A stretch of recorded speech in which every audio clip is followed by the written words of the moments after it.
네, 최현정의 증시전략센터 2부를 시작합니다. 2부의 첫 코너죠. 전문가, 시청자 여러분과 함께 만들어가는 시간입니다. 전문가의 포트폴리오 공개 시간인데요. 자, 2부에서는 잃지 않는 투자자십니다. 싱크풀의 비숍님과 함께하도록 하겠습니다. 안녕하세요. 안녕하세요. 예, 안녕하세요.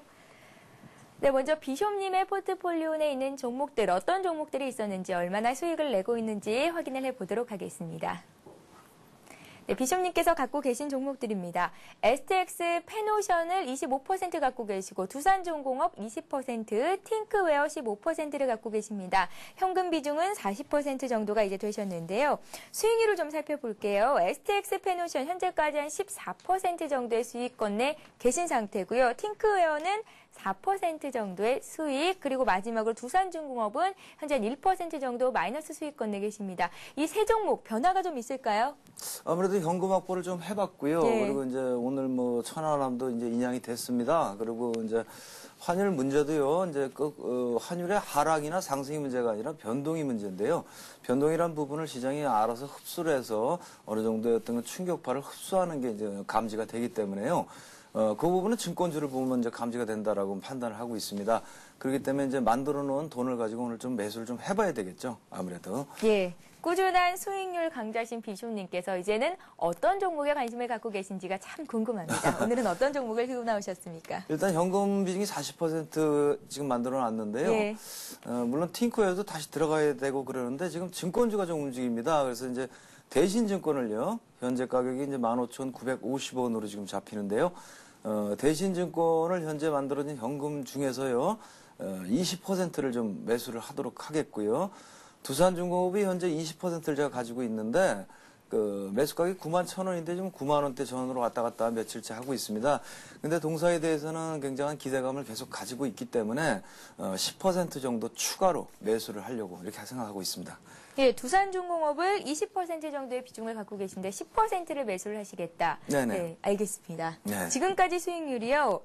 전체 수익률이 한 9% 정도 나고 있습니다. 9.4% 정도 나고 있는 상황인데 앞으로 비숍님의 포트폴리오 종목들은 어떤 흐름 보이게 될지 관심 갖고 지켜보시기 바랍니다. 자, 다음은 증시전략센터의 배우는 증시 시간입니다. 반드시 이기는 투자법을 이어갑니다.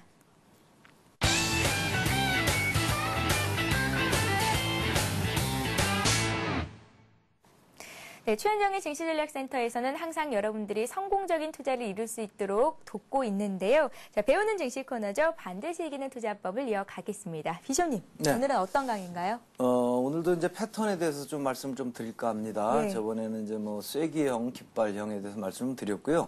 패턴이라는 거는 굉장히 많습니다. 그런데 이제 꼭 알아야 되실 패턴들에 대한 거를 제가 쭉 거론하고 있으니 이것을 실제로 실전에서 많이 쓰이게 됩니다. 이제 오늘은 무덤형에 대해서 좀 말씀을 드리겠습니다. 벌써 이름부터가 기분이 나쁘실 텐데요. 무덤형이요? 그렇습니다. 예. 뭐 영어로는 그레이브 형태 뭐 패턴이다 이렇게 말을 하는데요. 쉽게 한마디로 말씀드리면 무덤 근처에는 귀신이 산다 이렇게 기억하시면 됩니다. 한마디로요. 접근하지 말라는 말씀이신가요? 그렇죠. 예. 이제 가장 피하셔야 되는 패턴 중에 하나가 무덤 형태가 됩니다. 말로는 좀 어려우실 거고요. 이화전기 차트를 한번 좀 띄워보겠습니다. 예. 동사는 남북 경협주기 때문에 최근 천안함 사태하고 해가지고 이제 쭉 빠지고 있습니다. 패턴인데 이 부분을 미리 이제 여러분들이 감을 잡으실 수가 있었죠. 패턴을 좀 아시는 분 같은 경우에는. 동산을 이렇게 보시면 뭐 영락 없이 무덤을 만들고 내려오는 걸 보실 수 있습니다. 여기 신기해요. 패턴이요. 진짜 무덤이 보이네요. 그렇죠. 예. 무덤이 이렇게 돼 있으면은 그 무덤이 다 만들어진 다음에는 어떤 일이 일어나느냐라고 하면 만들어진 다음에는 위로 올라갈 때 매물이 많았기 때문에 올라가지를 못합니다. 굉장히 답답하게 올라갈 수밖에 없기 때문에 다 빠져도 건들기가 싫은 종목이 되겠고요. 또 윗부분에서 이제 곡선을 이렇게 커브를 만들지 않습니까? 이 부분을 이제 확인이 됐을 때는 건들지 않는 것이 상책입니다. 그래서 제가 아까 모두에 말씀드린 게 무덤 주변엔 귀신이 산다라고 기억하시면 된다는 거죠. 그 논리적인 근거를 좀 말씀을 드리면 하락이라는 부분은 통상요.